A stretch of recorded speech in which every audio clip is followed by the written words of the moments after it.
네, 북한의 단거리 미사일 발사, 유엔 제재 결의에 대한 반발 움직임으로 보이는 가운데 북한의 다음 행보도 주목이 되고 있습니다. 전문가와 함께 분석해 보겠습니다. 문성묵 한국국가전략연구원 센터장 나오셨습니다. 안녕하세요. 네, 안녕하십니까? 예, 올해 들어 북한군이 단거리 미사일을 발사한 건 이번이 처음 아닙니까? 예, 그렇습니다. 예. 지난 2월 7일 장거리 미사일, 우리가 ICBM 대륙간 탄도미사일이라고 하는데 그 장거리 미사일을 쏘긴 했지만 지금 우리가 금방 이 앵커 말씀하신 대로 그 단거리 미사일을 쏜 것은 금년 들어 처음이다, 이렇게 볼 수 있습니다. 예. 앞서 이제 국방부 취재기자 전원에 따르면 이제 발사체가 100km에서 150km 정도 비행한 것으로 보인다고 합니다. 지금 군은 이게 미사일인지 아니면 신형 방사포인지 확인을 하고 있는데 어떻게 보십니까, 박사님? 예, 두 가지 가능성을 다 놓고 지금 국방부가 분석을 하고 있는 것 같아요. 제가 생각할 때도 그동안 북한이 주요 고비 때마다, 특히 한미연합연습이라든지 이런 시기 때마다 다양한 구경의 다양한 종류의 미사일을 발사해 왔거든요. 특히 사거리 100km에서 150km 같으면은 금방 국방부 그 출입기자가 언급했듯이 KN-0102 네. 또는 그러니까 지대 함 미사일이나 또는 지대 공 미사일, 그런 것들을 발사를 해왔어요. 예. 그런데 이제 이 방사포일 가능성에 주목하는 것은 그동안 북한이 방사포의 사거리를 연장하고 예. 위력을 키우기 위해서 이 방사포의 구경을 늘리는 그런 작업들을 해왔고, 예. 그걸 꾸준히 실험해왔거든요. 그래서 소위 300mm 방사포라고 하는 그 방사포의 경우에는 사거리가 뭐 100km가 훨씬 넘고, 예. 일각에서는 우리 계룡대 군지휘부까지 타격이 가능한 사거리를 확보했다라고 보는데, 그럴 가능성도 배제할 수는 없기 때문에 지금 군에서 면밀히 분석하고 있는 것으로 생각합니다. 예, 말씀하신 대로 이게 만약 신형 방사포라면 유엔 대북제재안 결의에 대한 반발과 동시에 또 자신네들의 그 신형 무기를 좀 시험해보고 싶은 그런 두 가지 목적이 있다고 봐야겠군요. 예, 그렇죠. 북한은 늘 그런 단거리 미사일 또는 중거리 미사일을 발사할 때 자기들이 노리는 노림수들이 있었어요.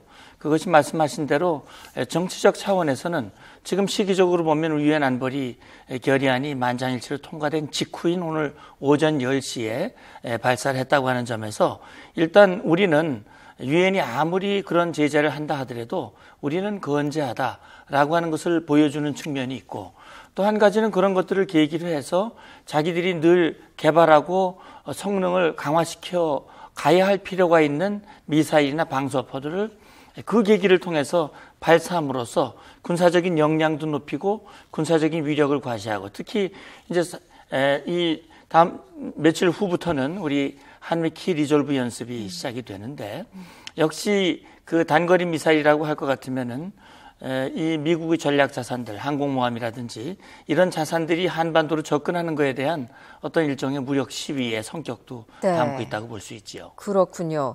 이번에 이런 저강도 도발을 시작으로 이게 이제 앞으로 북한에 계속 있을 도발에 대한 신호탄이다라는 분석도 있는데요. 앞으로 이런 도발 계속될 거라고 보십니까? 예, 물론 북한은 이번 6발의 뭐 단거리 미사일 발사로 끝나지는 않은 것으로 생각이 됩니다. 어쨌든 지금 북한에서는 유엔의 대북제재 결의안이 논의되는 과정에서도 계속해서 국제사회의 압박은 북한의 주권을 침해하는 이 부당한 행위라고 하는 왜곡 선전을 통해서 적개심을 유발하고, 예. 김정은을 중심으로 대내 결속을 하는데 모든 역량을 집중해 나가고 있거든요. 예. 그런 차원에서 봤을 때 김정은은 내부적으로 김정은의 어떤 강한 리더십을 보여줄 필요가 있고, 우리 대한민국과 국제사회에는 우리는 아무리 국제사회가 옥죄인다 하더라도 자기들은 까딱없다라고 하는 것들을 보여줌으로써 네. 국제사회의 이런 대북 압박과 제재를 뭔가 물타기 하려고 하는 예. 그런 시도를 할 텐데, 제가 볼 때는 그것은 그만큼 국제사회의 제재를 아프게 받아들이고 있다라고 하는 반증이라고 볼 수 있고요. 네. 자기들의 어떤 의지를 명확하게 더 과시하기 위해서 좀 더 다양한 형태의 도발할 가능성이 있습니다. 물론 그런 도발이 저강도냐 고강도냐 그걸 단정할 수는 없지만, 아마 북한 내부에서는 자기들에 미치는 부정적인 영향은 최소화하면서 효과는 극대화하는 그런 형태의 도발, 예. 이를테면 우리가 그동안 국정원에서도 얘기를 했습니다만 사이버 테러라든지 또 우리 후방 지역의 불특정 다수를 향한 그런 예. 도발의 원점과 누가 했는지 정확히 판단하기 어려운 형태의 그런 도발을 통해서 우리 사회의 혼란을 유도할 가능성 그런 것들을 대비를 해야 되는데 역시 북한의 도발 여부는 우리의 강력한 대비 여하에 상당히 달려 있다고 저는 봅니다. 이런 대남 도발을 총괄했던 그 북한의 기구가 바로 정찰 총국인데 이번 유엔 제재 대상이 됐어요. 그동안은 유엔 제재 대상은 아니었는데 이번에 추가가 대상이 된 거죠? 그렇죠. 예. 결국 이번에 유엔 안보리의 제재는 북한 정권, 특히 북한의 통치 세력들의 활동을 억제하고 자금줄을 차단하고 그들의 추가 도발을 막는 데 모든 목적이 있고 맞춤형으로 제재에 들어갔기 때문에 네. 말씀하신 대로 정찰 총국을 포함해서 북한의 국방위원회, 중앙군사위원회, 또 당의 자금을 관리하는 39호실, 그동안 핵과 미사일을 개발했던 원자력 총국이나 또는 이 국가 우주개발국이라고 하는 이름으로 포장한 네. 그런 그 집단 그런 기구들에 대한 제재 조치를 취했단 말이죠. 정찰총국은 이미 미국에서 지난번 소니 픽처스사 해킹 사건 이후에 미국은 단독으로 제재를 해왔고 네. 이번에 유엔 안보리 차원에서 다시 그 기구가 이 대상에 오름으로써 예. 앞으로 이 도발을 하는데 상당한 이 역할, 다시 말하면 효과가 있지 않을까 하는 그런 생각을 해봅니다. 그러니까 이번 이제 유엔 대북 제재안의 그 취지를 보면 정찰 총국 말씀하신 대로 39호실까지 이제 제재 대상에 올린 것은 북한의 도발도 차단하겠다라는 의지가 담긴 것 아니겠습니까? 그런데 이에 반발해서 북한은 도발을 계속한다라는 의지를 보이고 있는 거고요. 그런데 이런 유엔의 강력한 제재안이 어떤 북한의 이런 도발을 좀 주춤하게 하는 데는 효과가 없을까요? 저는 효과가 있을 거라고 생각이 됩니다. 왜 그러냐면 그동안 유엔의 대북 제재 또는 뭐 양제 차원의 제재들이 있기는 있었지만 그런 제재들이 북한에게는 뼈아픈 제재 조치가 아니었기 때문에 이 김정은 또 북한 정권이 뭐 우리가 도발을 한다 하더라도 우리에게 다가오는 제재는 그렇게 강하지 않다. 뼈아픈 조치가 아니다라고 하는 그런 생각. 특히 네. 중국이나 러시아가 우리를 도와줄 것이다라고 하는 그런 생각들이 결국 그동안의 도발을 막지 못한 그런 이제 결과를 가져왔는데 이번에 제재 조치는 상당한 영향력을 미칠 가능성, 완전히 차단한다는 보장은 할 수 없으나 자기들이 다시 추가 도발을 할 경우 특히 핵미사일의 경우에는 이번에 예외 조항으로 됐던 것들이 다시 제재 대상으로 포함될 가능성도 있습니다. 네. 그런 트리거 조항을 이번에 포함시켰기 때문에 상당히 그 김정은의 판단과 결정에 영향을 줄 것으로 저는 생각을 합니다. 그리고 이제 핵 미사일을 개발을 하려면 이제 북한이 자금이 필요할 텐데 그 북한의 어떤 비자금 창구라고 할 수 있는 39호실을 제재 대상에 올린 것도 이번에 굉장히 뼈아픈 조치 같아요. 그렇습니다. 그러니까 이번에 이제 제재 리스트에 오른 그 조직이나 또 개인들이 있지 않습니까? 모두 합쳐서 60개 기관 또는 개인이라고 볼 수 있는데 그 개인 및 기관은 그 기관에 속한 모든 자산을 동결하도록 돼 있고 그다음에 해외 여행을 하지 못하도록 완전히 차단을 했습니다. 따라서 39호실이 외화를 관리하고 외화의 출입을 관리하는 그런 조직이고 아마도 39호실에서 관리하는 외화들이 이 국내외에 여러 계좌에 아마 남겨져 있을 가능성도 있고 이 흐름들을 차단한다고 하는 것은 결국은 지금 국제사회가 이 판단하는 다시 말하면 북한의 돈줄, 대량 살상 무기로 전용될 수 있는 자금줄을 차단하는 아주 직접적인 그런 제재의 조치가 이루어졌다 이렇게 볼 수 있죠. 뭐 이런 것들에 반발해서 단기적으로는 북한의 도발이 더 있을 것으로 예상되지만 이런 뭐 유엔 제재가 앞으로 강력히 실시가 되고 이행이 된다면 또 북한을 좀 점점 더 옥죄는 효과가 있을 걸로 보이는데요.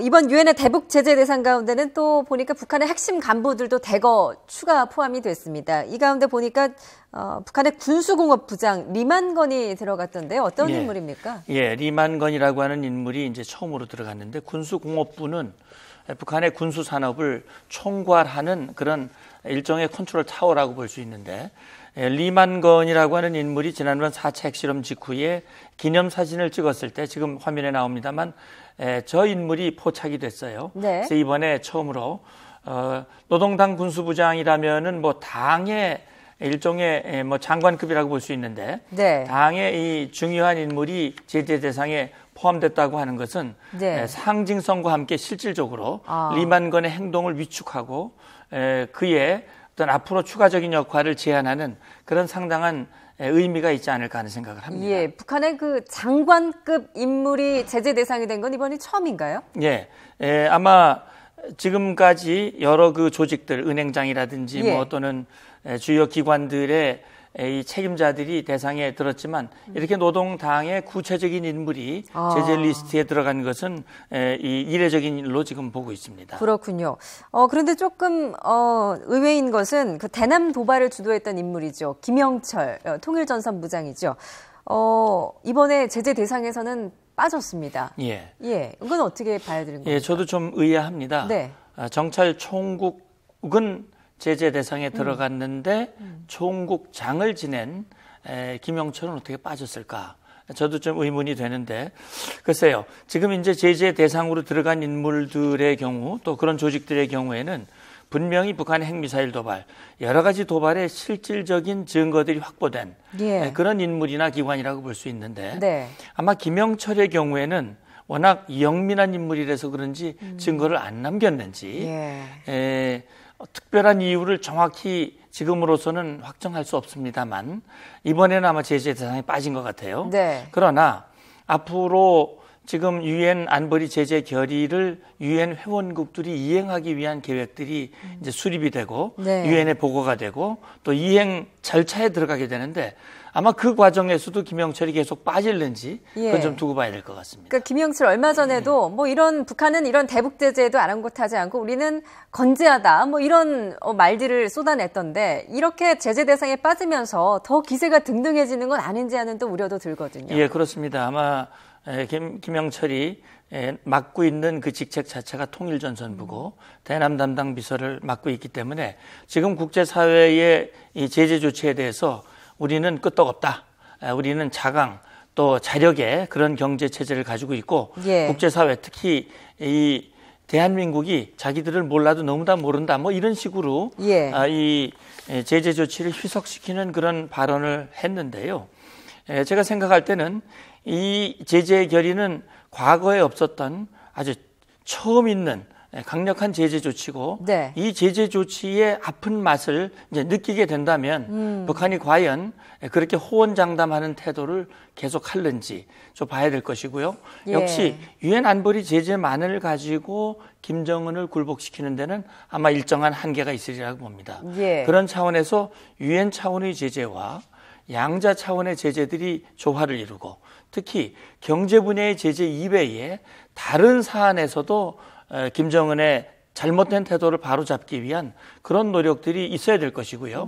김정은 스스로가 태도를 바꾸고 나온다면 해결의 길이 있다고 하는 그런 사인들도 분명히 보여줄 필요가 있다는 생각도 듭니다. 이번 유엔 대북 제재 결의안이 이제 실질적인 효과를 보기 위해서는 무엇보다 중국의 입장이 또 관건 아니겠습니까? 지금 여기에서 좀 중국 특파원을 연결해서 좀 이야기 좀 들어보겠습니다. 베이징 연결합니다. 박희천 특파원. 네, 베이징입니다. 네, 중국은 미국과 함께 이번 결의안이 탄생하는 과정에서 이제 가장 주도적인 역할을 한 나라인데 이번 결의안 통과에 어떤 반응을 보이고 있습니까? 네, 관영 신화통신을 비롯한 중국 언론들은 대북 제재 결의안 통과 소식을 긴급 뉴스로 전하며 높은 관심을 보였습니다. 특히 신화통신은 결의안 통과 직후 발표한 논평을 통해서 이번 결의안 통과는 북한에 대한 친일보한 제재 조치를 취한 것이라면서 이는 북한이 자신들의 행위에 대해 치러야 할 필요한 대가라고 지적을 했습니다. 신화통신은 그러나 제재는 필요하지만 수단일 뿐 목적이 아니라는 점도 분명히 했습니다. 중국 정부의 공식 반응은 아직 나오지 않고 있습니다. 하지만 중국은 그 어느 때보다 대북 제재안을 준수하겠다는 의지를 강하게 표명해온 만큼 환영한다는 입장을 밝힐 것으로 보입니다. 대북 제재 결의안이 표결에 붙여진다는 소식이 전해진 지난 1일에도 홍레이 중국 외교부 대변인은 대북 제재 결의안을 철저히 이행하겠다고 밝힌 바가 있습니다. 앞서 중국의 한반도 전문가들도 이번에는 중국이 북한에 대한 제재를 강화할 것이라는 전망을 잇따라 내놨습니다. 북한의 핵실험과 미사일 발사 이후에 북핵 문제에 대한 중국의 인식에 큰 변화가 생겼다는 것을 그 근거로 들었습니다. 네, 중국이 앞으로 취할 수 있는 구체적인 제재 방안 어떤 게 있을 수 있을까요? 네, 우선 모든 수출입 화물의 검색 의무화에 따라서 형식적으로 이루어지던 통관 조사가 대폭 강화될 것으로 보입니다. 모든 화물의 포장을 하나하나 뜯어서 조사하는 것이 쉽지 않은 만큼 조사 샘플을 대폭 늘리는 방안 등이 추진될 가능성이 높습니다. 이렇게 되면 최근 들어 급성장한 북한 밀무역의 타격도 불가피할 전망입니다. 금융 제재 강화로 대북 송금도 더욱 옥죄일 것으로 예상이 되는데요. 이와 관련해 중국은 대북 제재 결의안이 통과되기 전에 이미 대북 송금을 전면 차단시킨 것으로 전해졌습니다. 북중 접경 지역인 단둥시 은행 관계자들은 북한 은행과 달러와 위안화 등 모든 화폐의 거래를 중단하라는 당국의 지시를 받았다고 밝혔습니다.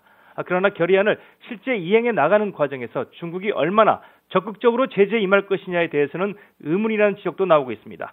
특히 중국이 사드의 한반도 배치라는 최악의 국면을 모면하기 위해 마지못해 제재안에 동의해줬을 가능성도 제기되고 있는 상황입니다. 중국은 앞으로 일정 기간 준비를 거쳐 대북 제재에 착수할 것으로 보입니다. 하지만 과거에도 그랬듯이 초기에는 제재를 이행하다 어느 정도 시간이 지나면 고삐를 늦출 가능성도 적지 않다는 분석입니다. 지금까지 베이징에서 전해드렸습니다. 네, 베이징 박희천 특파원이었습니다. 센터장님, 네. 중국의 입장이 참 관건으로 보이는데 중국 앞서 전해드렸듯이 처음에는 제재를 이행하는 듯 하다가 나중에는 좀 흐지부지, 왜냐하면 좀 경제적인 부분이 많이 얽혀있기 때문이겠죠. 어떻게 될까요, 이번에는? 예, 그렇습니다. 지금 일단 중국의 공식적이고 표면적인 입장은 이번 제재 결의안을 전폭 지지하고 동의를 했고요. 앞으로 이 결의안을 성실하게 이행하겠다라고 공언을 하고 있습니다. 그래서 이런 공언이 얼마나 지속될지가 관건이거든요. 네. 중국이 스스로 언급을 했듯이 이번에 제재는 제재 자체가 목적은 아닙니다만 제재를 하는 것은 김정은의 변화를 유도하기 위한 것이거든요. 그러나 제재를 이 실효성을 얻기 위해서는 지속적으로 성실하게 이행을 해야만 북한이 잘못된 판단을 하지 않게 될 텐데 네. 처음에는 동의하고 하는 척 하다가 중간에 북한의 뒷배를 봐준다든지 이를테면 이번에 예외 조항으로 돼 있는 민생용이라고 한다면은 광물 수출도 가능하고 항공유도 가능하고 여러 가지 그런 뭔가 중국의 판단에 따라서 이 재량에 따라서 조치할 수 있는 그런 조항들이 담겨져 있거든요. 이걸 악용을 해서 중국이 북한의 숨통을 틔워주는 그런 역할을 한다면 결국 국제사회에는 지키는 척하면서 뒤로는 북한 봐주기 이런 형태의 이중적인 행태를 보인다면 결국은 제재 목적은 달성될 수 없을 뿐이고 네. 중국으로서도 아마 얻을 게 없으리라고 생각이 됩니다. 예. 그래서 이 중국이 정말 사드 배치를 원하지 않는다면 이번에 안보리에서 언급했듯이 그렇다면 사드가 필요 없는 환경을 만드는데 정말 중국이 적극적으로 분명하게 나설 필요가 있다고 봅니다. 예, 알겠습니다. 문성묵 한국국가전략연구원 센터장이었습니다. 잘 들었습니다. 감사합니다.